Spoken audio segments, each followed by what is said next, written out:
Imagine ordering a package online. To get that box delivered to your front door, the courier needs your physical mailing address, your city, postal code, street, and house number. But once the package actually arrives inside your home, how do you make sure it goes to you and not your roommate or family member? It needs your name. On the internet, every single device you own operates on this exact same two-tier system. One address tells the world where you are located, and the other tells your local network who you are. So why do we need both a MAC address and an IP address? Let's break it down step by step. Let me start with the first one, the MAC address, which stands for Media Access Control. Think of your MAC address as your device's digital fingerprint or hardware ID. It's a 12-digit hexadecimal number assigned directly by the manufacturer and permanently burned into your device's network interface card. Because it is hardwired into the physical hardware, your MAC address never changes. Whether you are connected to your home Wi-Fi, a coffee shop in London, or an airport network in Tokyo, your laptop's MAC address remains identical. In networking terms, the MAC address operates at layer 2, the data link layer. Its job is strictly local. It allows devices on the same physical network to talk directly to each other.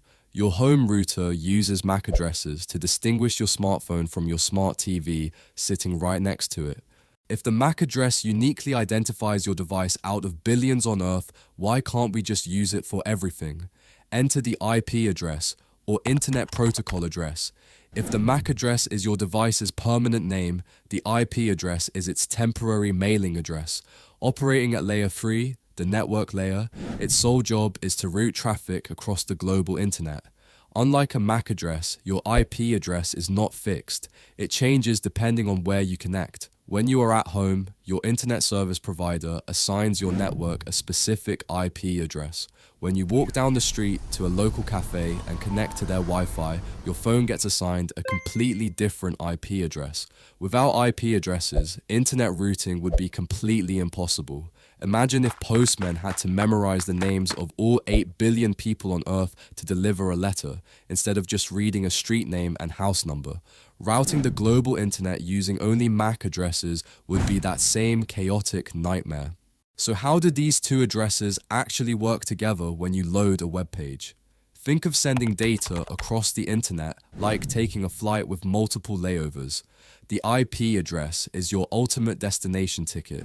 It tells global routers which specific network in the world your data needs to travel to. The MAC address handles the local transfer steps.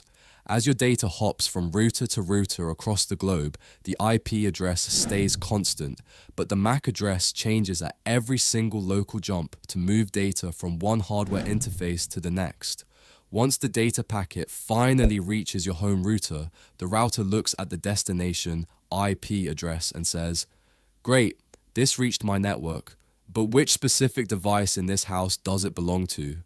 To solve this, your router uses a system called ARP, Address Resolution Protocol.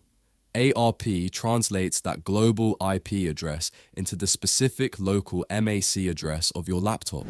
The router then hands the packet directly to your device. So, let's wrap it all up. Your IP address is your global location. It gets data to the right network. Your MAC address is your device's permanent fingerprint. It delivers that data to your exact screen. IP brings the package to your front door. MAC hands it directly to you. What networking topic should we break down next? Drop your ideas in the comments below, and I'll see you in the next video.